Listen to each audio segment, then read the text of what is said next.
This is edition of Back Roads of Illinois. We were Central Illinois agriculture source, and in the Midwest alongside in Central Illinois agriculture source, and in the Midwest alongside in Central Illinois agriculture. We're glad you're here on a Thursday. I am Cesar Delgado. We're going to talk with the president of Illinois Farm Bureau with Brian Duncan in Bloomington, Illinois. He served as a vice president for Richard Gilbert Jr. since 2015 to 2023. We were going to have him on the show for today. Also, we're going to talk with April Ham from Franklin County, Iowa. She has served as a chairwoman to the United Soybean Board and Iowa Soybean Association. We were going to talk about the commodities markets with our good friend John Heinberg from Total Farm Market on the World Agricultural Supply and Demand Estimate report from the Department of Agriculture. John was pretty disappointed with the Packers from last week in Brazil. However, I am happy with the Bears.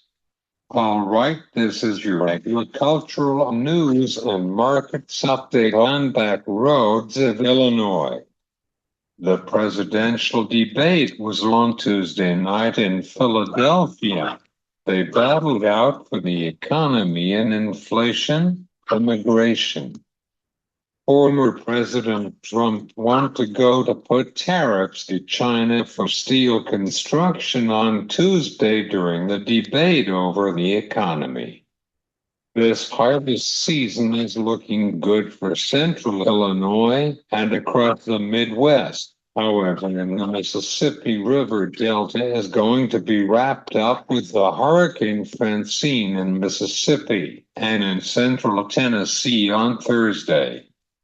The farm bill for right now is tighter in Washington, D.C. between the Republicans and Democrats. Many agriculture groups are concerned about their responses to the farm bill with the lawmakers in Washington, D.C. We were coming back with the president and past vice president of Illinois Farm Bureau with Brian Duncan. Stay tuned on Back Roads of Illinois. Today, we were joining with our special guest on today's program with Brian Duncan. Brian is a president of Farm Bureau in Bloomington, Illinois. That's where headquarters is Illinois Farm Bureau in Bloomington. Brian was a vice president for Illinois Farm Bureau from 2015 to 2023. He served with Richard Gilbert Jr. and next the vice president of Illinois Farm Bureau with Evan Huntley from Bureau County. We were welcoming him on Back Roads of Illinois. How are you today? We honor to have you on today. Well, it is certainly my privilege to be with you, Cesar, and I'm doing good. It's a gorgeous day. We're getting ready for harvest on my farm and farms around the state. And at Illinois Farm Bureau, we're busy working on issues on behalf of our members. So it's a pleasure to take time to visit with you.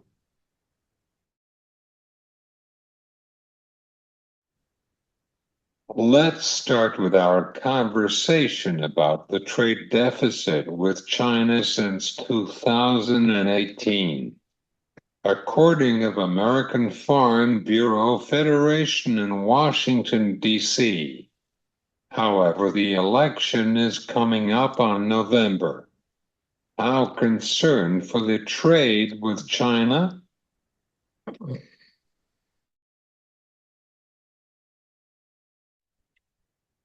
So I'm concerned about trade across the board. Certainly China is a big customer. and an important customer for American agricultural products. But we also need to focus on other valuable customers that we have, like Mexico, Japan, other Asian countries. And so I am worried about trade with no matter who ends up in the White House. You mentioned the upcoming election.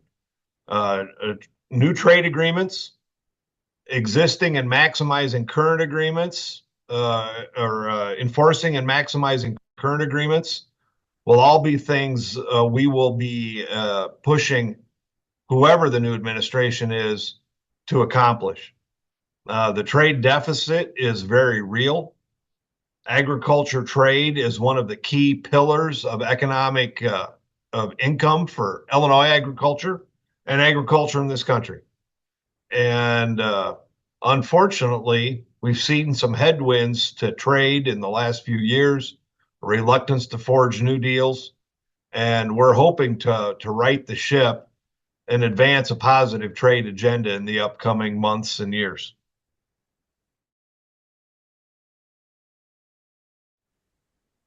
What is your plan to tactical for Illinois farmers on trade?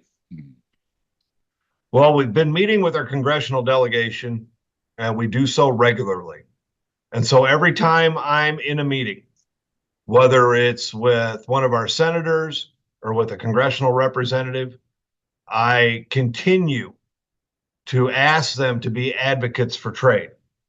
I continue to tell them the story of the economic impact trade has for my farmers and my members in Illinois. And I continue to hold their feet to the fire and hold them accountable to work with whatever administration is in power to advance that agenda. And so we look at working also with the American Farm Bureau Federation so that the message is consistent across the country as all of our states meet with our representatives and our senators. As we look at opportunities, we saw the Indo-Pacific framework that was put in place by the Biden administration. It's just a framework. We would like to see some solid plans going forward with that. There's opportunities for trade with the EU. It is a constant communications effort with all of our elected officials.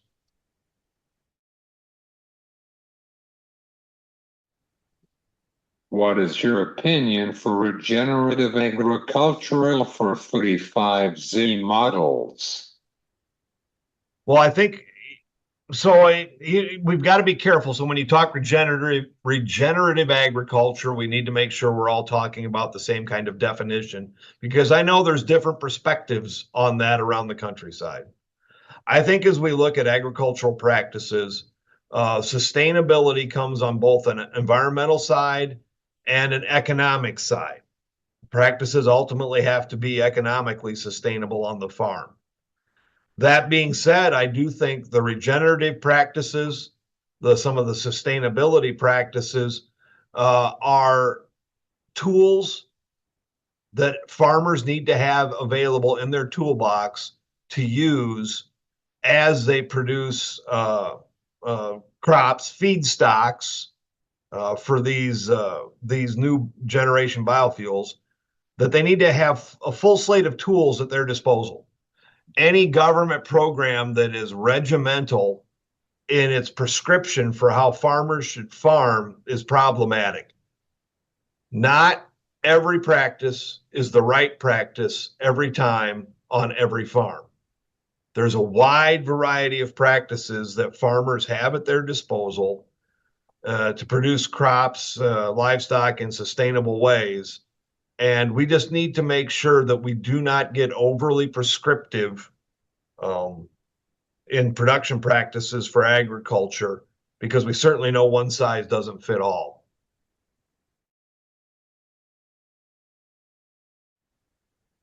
Do you have any final thoughts on this growing season in the state of Illinois? Yeah, it's been an interesting growing season, Cesar. It's rare at least lately in my part of the world, that we haven't gone an extended period without begging for rain. So this year, in some cases, we've had too much of a good thing in some parts of the state. I think it's been a very good growing season. I think the crops in this state will vary like they always do. I know some of my friends in part of the state that had real problems getting their crops planted in a timely manner and are concerned about what the outcome is. I am hopeful that the crops in this state will be measured in terms that range from good to great. Let's be hopeful for that for our members, because certainly with these prices, uh, we need the bushels.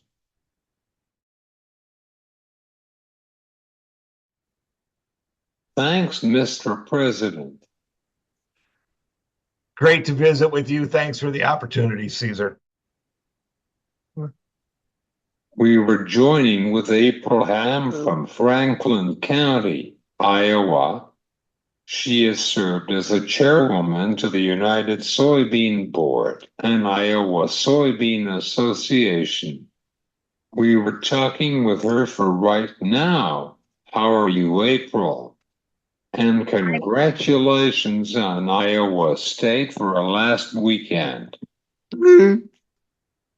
I'm doing good. Yeah, it was my last board meeting for the Iowa Soybean Board last week after 9 years. So felt like we did some good there. And I wish everyone good luck, but 9 years is a long time. But doing good here, nice dry weather. Everything's drying down for harvest. Congratulations on that.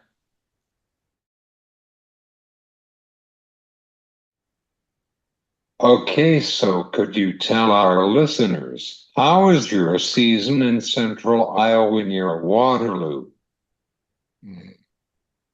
Yeah, my season's going good. So last year, I only had 8 inches of rain all growing season. And this year, I had 8 inches of rain in May, 8 inches of rain in June. And then in July, it kind of shut off. So we ran out of moisture and ran out of nitrogen in the corn. But it's looking pretty good. The corn will be average and the beans will be pretty good with the moisture early. Could have used some moisture later on now, but it's hot and dry, so harvest is coming on fast.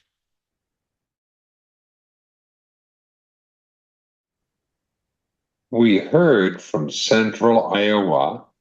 It is not good. What is your opinion on that? More northwest Iowa that had all the rain early is not good, and it moved into a little bit of north central, but my area is going to be okay.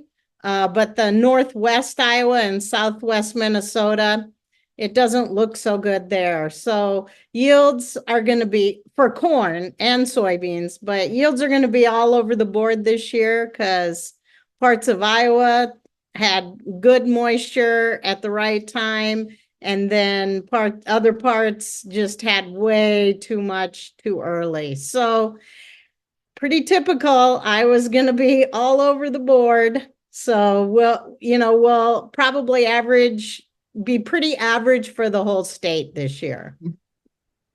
April, we're entering this election season in the country, but you're worried about the tariff on the beans. Yeah, what many people don't understand is that the tariffs on soybeans to China really never got taken off. But when China buys from the United States, they waive that tariff coming in because it's for their national reserve. So, that's how they do that. But they do need our soybeans, and we haven't had a whole lot of trade agreements with this administration, and the last administration like tariffs. So hopefully ag can work through all this with whoever is elected, because there's one thing that agriculture needs, and that's international trade, because We're very good at what we do and growing great crops, and the world needs it. Did you watch the debate on Tuesday? I did not. I was traveling on the road, so I got updates from people, but I did not watch it.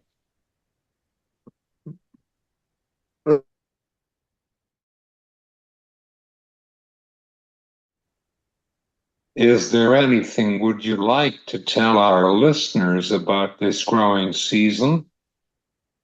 Well, this growing season's been like every year, different than the last. A lot more moisture this year, but we're going to end up with an average crop. And like every farmer out there knows, we adapt to what we're given. You know, we do the best with what we can. So, with the varieties we have and the technology we use, you know, we just keep getting better every year. So, we'll doing the best we can, and we'll probably in my area end up with a pretty average crop.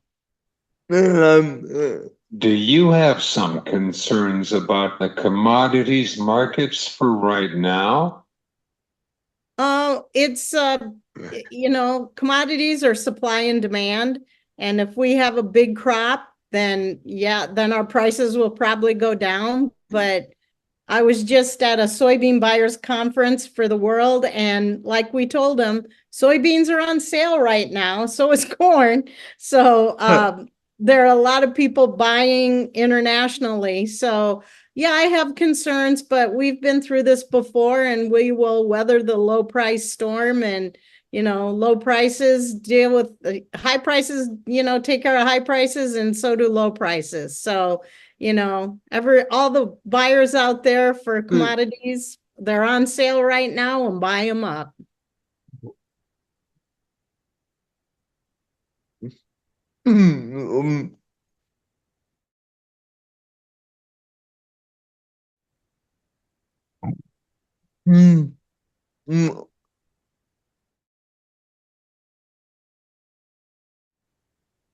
Yeah, it is. The report is coming out from right now. Yeah, I will. From what I've read from other analysts, they think that USDA will adjust it down a bit, just because of the hot, dry weather we've been having, but we'll see. You never know what USDA will do.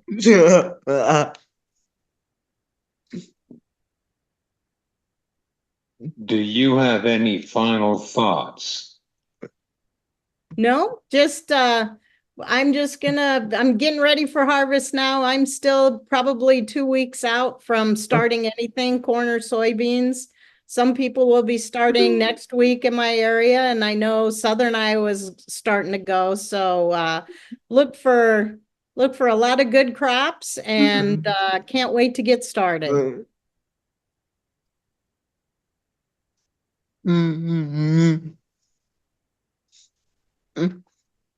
Thanks, April, and go Illinois on the weekend. Okay, thank you, Cesar. This is April Ham from Franklin County, Iowa, on back roads of Illinois. We were going to talk with John Heinberg from Total Farm Marketing.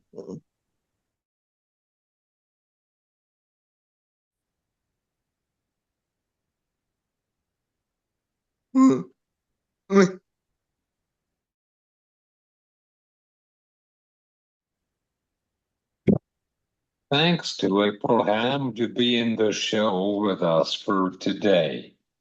Well, we were talking about the commodities markets with John Heinberg from Total Farm Marketing for right now, alongside the Packers has lost to the Eagles from last week in Brazil. However, the Bears won over Tennessee. How are you today? Well, you know I'm going to address that. So first off, the Bears Congratulations. I watched that game and it was fairly ugly. But with that, we know one thing in Green Bay: as long as we can beat one team 2 times a year, our season is made. And so the last about 30 years, that's kind of been in our corner. So long way to go. Now we got to see when Jordan gets back. I still have a lot of confidence in the team, and that's all right. It's just football.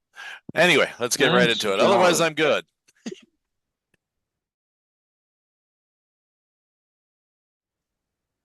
All right. Let's start with our conversation about the World Agricultural Supply and Demand Estimate report on this morning. What is your takes? Sure. Obviously, those numbers came out today. Let's just quickly run through the commodities. I'll get the easiest one out of the way. Wheat was a can kicker. In other words, we just kind of kept the same numbers, rotated them into the next month. So really no major impacts on the wheat market there at all today. Corn, a good combination of good and bad in that report. And you kind of saw that in the way the market traded today. Wide trading range, finished marginally higher. We raised that yield up to 183.6. The market thought that would come down. So that bumps production up. But then on the other side of the equation, USDA did put a little bit of demand back in the old crop side of the table, which, we saw some pretty good demand at the end of the year. So it really was kind of merited, 15 million more into the ethanol side, 40 million more onto the export demand. So that brought carry in down 55 million bushels, which kind of outweighed the increase in production. And overall, the stocks to use, or in terms of what we're looking there, in terms of that ending carryover, coming down to 2.057 billion bushels, which was above what the market was anticipating. So that was slightly negative. But at the same time, that's the third consecutive month we've seen that number get smaller. So that's kind of an encouraging sign of it here. Now, we'll see how things trade out into the weekend. First off, September contracts come off tomorrow. Had a big jump in them at the end of the day today, so I do think that was a little bit of maybe what gave the boost to the front of the both corn and soybean markets there. So we'll see what that comes into play. Lastly, soybean market, pretty much another can kicker like the wheat market, left yield unchanged, which the market thought the yield could go a little higher. But at the same time, very minor changes in demand and supply side of things. So therefore, carryover did come down to 550 million bushels, which, compared to what the market was thinking, they're down 10 million bushels from last month, but still going to be one of our largest carryovers in the last 20 plus years. So that's something we'll have to watch going forward. And we really need to see that demand continue to stay on the more aggressive side, or else that carryout pile could get very, very get bigger even quicker if all of a sudden the demand seems to cool down. What is the corn yields for today's report? Again, we were at 183.6. That was up a half a bushel per acre. Again, the market thought it would be a little bit lower due to just some of the variability out there. But, you got to understand today, the USDA got their boots on the ground and got some samples. And, you're looking at states like Missouri and Kansas that are, Missouri's up 18 bushels per acre over last year. Kansas up 10 bushels per acre over last year. Those types of crops that come in those areas like that outweigh some of the losses in other areas, and that's why we probably saw that projected higher yield.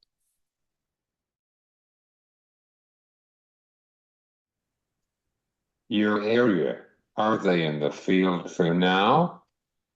Not yet at this time frame. We're probably a couple weeks away here in Wisconsin, but it's working its way north. Biggest thing we're getting done in Wisconsin right now because of our dairy industry, a lot of guys are chopping corn. And obviously with this warmer, drier weather that we've seen, that's getting that crop ready to go in a big hurry. So guys are working very hard right now, at least getting some corn silage put up here. So we got feed for the dairy cattle for the next year.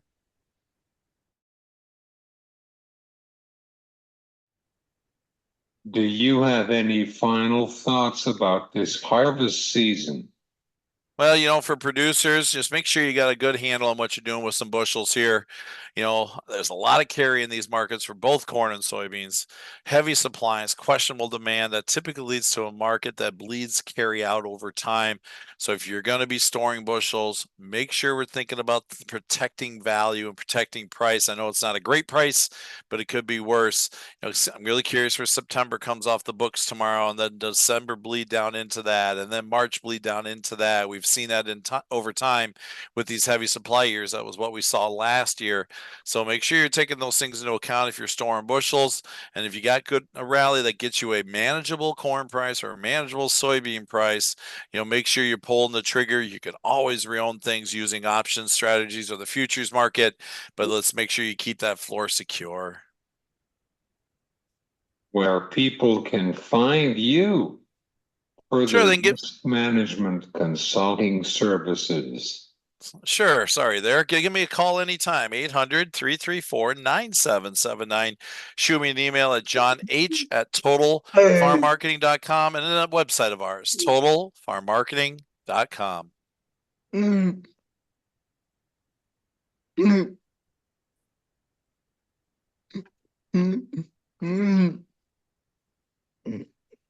Thanks, John. Thank you very much, Cesar. And I'll end it the usual way. Go Packers. This is your commodity markets update on back roads of Illinois. Corn futures finished in down 7 to 8 cents. Soybean futures finished in up 8 to 7 cents. Wheat futures finished in up 5 to 10 cents. This is your livestock markets. Cattle futures finished in down 7 to 9 cents. Feeder cattle finished in down 3 to 5 cents. Lean hogs finished in down 3 to 4 cents. Crude oil finished in up 2 to 4 cents. Dow Jones finished in up 3 points. This is your commodity markets update. Thanks to Brian Duncan for the Illinois Farm Bureau and April Ham from Franklin County, Iowa. Also thanks to John Heinberg from Total Farm Marketing. We're running out of time on our show, but you can listen to our show on YouTube and whenever you get your podcast. This has been Back Roads of Illinois. I am Cesar Delgado. Have a great weekend.